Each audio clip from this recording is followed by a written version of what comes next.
Et j'espère que tu vas bien. On se retrouve dans une nouvelle vidéo un petit peu spéciale cette semaine, qui va être différent de lifestyle, des recettes que je t'ai déjà partagées. En effet, parce que je vais te parler de l'intelligence artificielle de Midjourney, parce que c'est un outil que moi j'utilise beaucoup dans mon quotidien d'entrepreneur, on va dire, mais dans mon quotidien aussi personnel. Je vais te donner quelques exemples et après je te ferai un petit tuto des nouveautés qui sont sorties du coup sur Midjourney dans la nouvelle version. Comment moi j'utilise Midjourney et l'intelligence en général. Midjourney, ça m'aide du coup en tant qu'entrepreneur à créer du contenu ou des choses comme ça. Ça m'aide à créer des petits produits comme les livres de coloriage que tu as peut-être sûrement déjà vu passer si tu me suis sur les autres réseaux comme Instagram ou Facebook. Mais aussi l'intelligence artificielle en général, donc là c'est plus ChatGPT, qui m'aide dans mon quotidien, encore une fois, d'entrepreneur pour créer du contenu, créer des plannings éditoriaux, des choses comme ça, mais dans des choses aussi beaucoup plus banales, on va dire, qui peut servir à tout le monde. Par exemple, quand j'ai des ingrédients dans mon frigo et que j'ai pas d'idée de quoi en faire, et ben je dis voilà, j'ai des tomates, j'ai ça, propose-moi des recettes sucrées, salées, peu importe ce que je peux faire avec ce genre de choses. Donc on va dire oui, mais t'es fainéante, machin, tu pourrais chercher autrement. Ouais, mais c'est un gain de temps énorme. Donc voilà, si jamais t'as des questions sur l'IA en général, bah n'hésite pas à me les poser, je serais ravie d'échanger avec toi. Et sinon, on passe tout de suite au tuto sur Midjourney avec les nouveautés. C'est parti. On se retrouve du coup sur mon ordinateur où je vais vous montrer, je vais vous partager mon écran pour vous montrer du coup toutes ces petites nouveautés. C'est parti. Du coup, on se retrouve sur Discord, sur ma partie, sur mon bot en tout cas de Discord. Et l'image de base sur laquelle on est parti, ça va être celle-là. Me demandez pas pourquoi, quand j'ai préparé la vidéo, je me suis dit ça peut être très mignon. Et donc, la première nouveauté qu'on a dans la nouvelle version, c'est quelque chose qui s'appelle le pan. Et c'est quelque chose qui va te permettre, en fait, au lieu de juste dézoomer et d'avoir un agrandissement général de ton image, de pouvoir agrandir seulement d'un côté, que ce soit gauche, droite, haut ou bas, peu importe. Et donc, pour te montrer, j'ai fait un agrandissement à droite et un agrandissement vers le haut. Et donc là, on voit qu'on a la prolongation, en fait, de la main, puisque là, la main était coupée. Donc sur cette version d'agrandissement vers la droite, la main est prolongée, est finie, et on a un petit ajout de décor. Donc elles sont plus ou moins réalistes, on aime ou on n'aime pas, peu importe, c'est juste pour vous montrer vraiment les petites nouveautés. Et là, pareil, du coup, j'ai fait un agrandissement vers le haut. Et donc on voit bien que derrière, on a une prolongation aussi, on a plus d'espace en haut.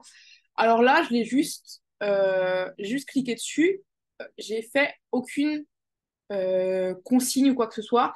Vraiment, j'ai laissé le bot créer lui-même ce qu'il voulait. Mais je peux très bien lui dire, voilà, je sais pas, un autre fond. On peut aussi rajouter vraiment ce qu'on a envie, nous, derrière. Donc voilà, là, je l'ai upgrade.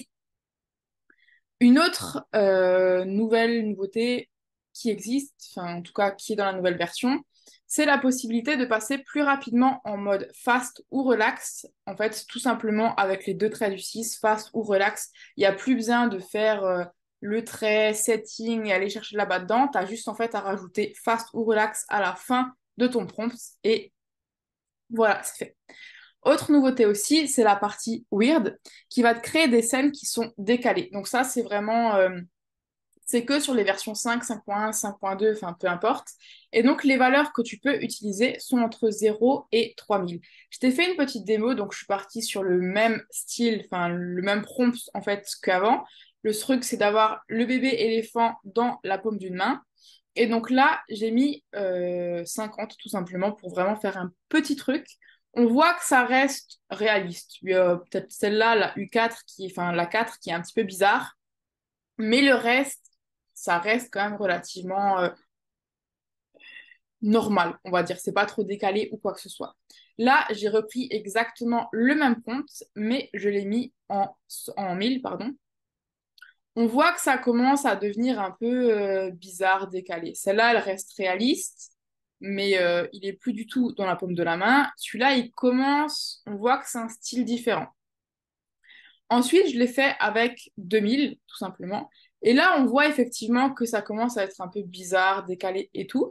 Et la version 3000, donc là, on se rend compte que vraiment, c'est un style bizarre, en fait. Après, vous pouvez faire le test avec n'importe quelle image.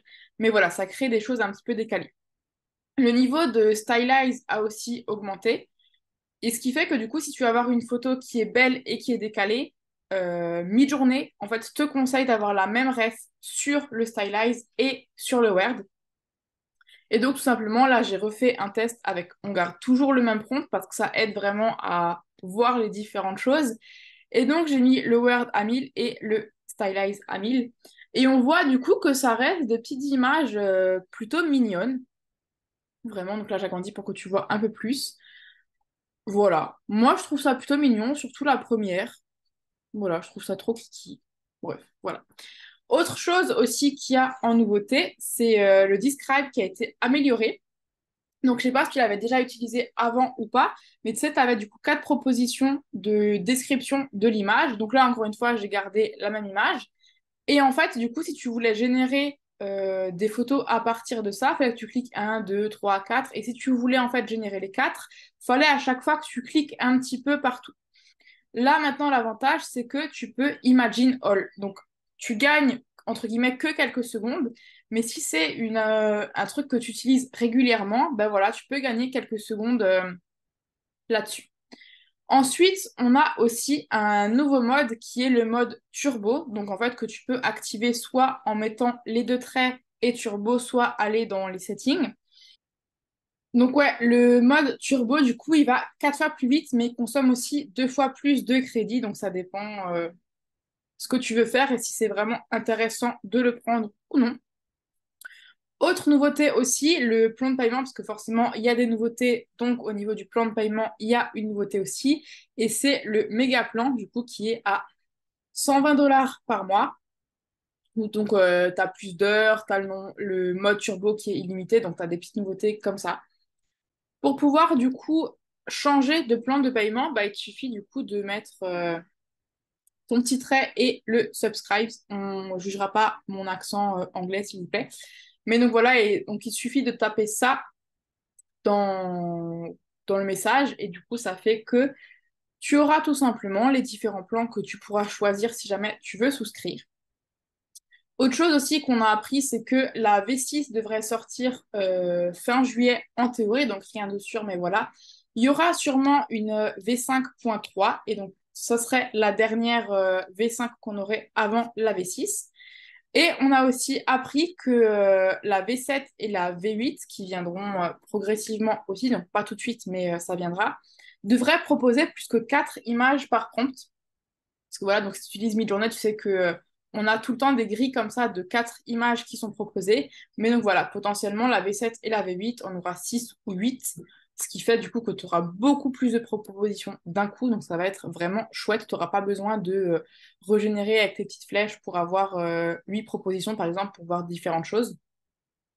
Donc voilà, c'est plutôt cool, je trouve. Voilà, j'ai fini la démo. Je vais arrêter le partage de mon écran. J'espère du coup que ça t'aura intéressé de découvrir les nouveautés de Midjourney. Encore une fois, si tu as des questions sur Midjourney, sur les nouvelles fonctionnalités ou quoi que ce soit, bah t'hésites pas, tu me les poses en commentaire. Et sinon, on se retrouve la semaine prochaine pour une nouvelle vidéo. Ciao ciao!